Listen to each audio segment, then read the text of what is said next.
അമേരിക്കയും ഇസ്രായേലും നടത്തിയ ആക്രമണങ്ങൾക്ക് പ്രതികാരമായി തങ്ങളുടെ രാജ്യങ്ങളിലേക്ക് ആക്രമണം നടത്തുന്ന ഇറാനിയൻ ഡ്രോണുകളുടെയും മിസൈലുകളുടെയും പ്രവാഹത്തെ നേരിടാൻ തയ്യാറെടുക്കാൻ മതിയായ സമയം നൽകിയില്ലെന്ന് പരാതിപ്പെടുന്ന പേർഷ്യൻ ഗൾഫിലെ സഖ്യകക്ഷികളിൽ നിന്ന് ട്രംപ് ഭരണകൂടം വർദ്ധിച്ചുവരുന്ന അതൃപ്തി നേരിടുന്നു.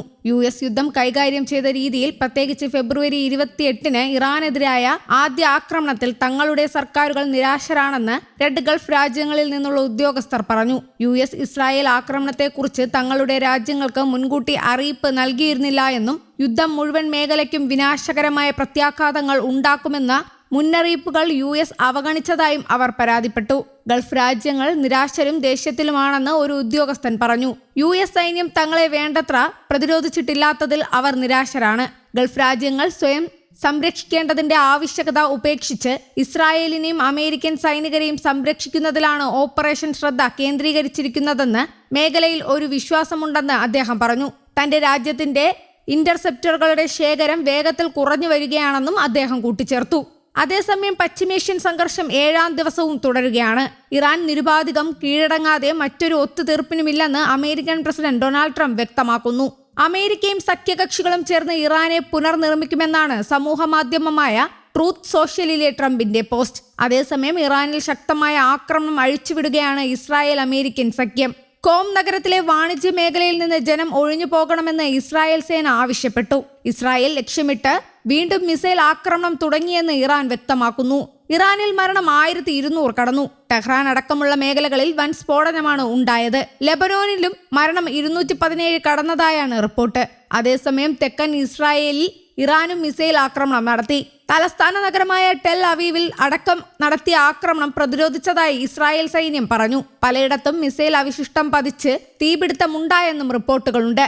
ഗൾഫ് മേഖലയിൽ ഇറാന്റെ ആക്രമണവും തുടരുകയാണ്. സൗദി അൽഖർജ് മേഖലയിലേക്ക് വീണ്ടും മിസൈൽ എത്തിയെന്നും തകർത്തു എന്ന് സൗദി അറിയിച്ചു. അതിനിടെ ബഹ്റൈനിൽ ഇറാൻ നടത്തിയ ആക്രമണത്തിൽ ഖത്തർ അമീരി നാവികസേന അംഗങ്ങളെ ലക്ഷ്യം വെച്ചതിൽ ഖത്തർ പ്രതിഷേധമറിയിച്ചു. ബഹ്റൈനിലെ താമസ കേന്ദ്രമാണ് ഇറാൻ ആക്രമിച്ചത്. സംഭവത്തിൽ ആർക്കും പരിക്കേറ്റിട്ടില്ല.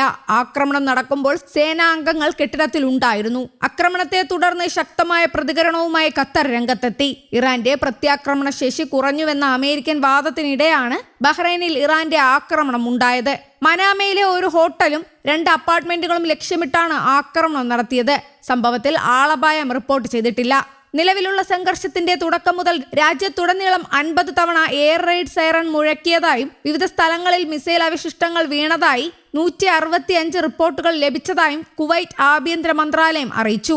സർക്കാരിന്റെ കമ്മ്യൂണിക്കേഷൻ സെന്റർ സംഘടിപ്പിച്ച സംയുക്ത മാധ്യമ ബ്രീഫിംഗിൽ സംസാരിക്കവേ ആഭ്യന്തര മന്ത്രാലയത്തിലെ public relations and security media വിഭാഗം director general brigadier general Nasser Bousaleb ആണ് ഇത് വ്യക്തമാക്കിയത്. രാജ്യത്തിന്റെ സുരക്ഷാ സ്ഥിതി സ്ഥിരതയുള്ളതാണെന്നും സുരക്ഷാ പ്രതിരോധ സംവിധാനങ്ങൾ പരമാവധി ജാഗ്രതയോടെയും സജ്ജതയോടെയും പ്രവർത്തിക്കുകയാണെന്നും അദ്ദേഹം പറഞ്ഞു.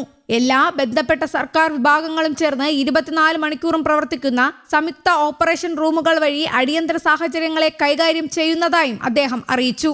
News desk, Kerala Kaumudi.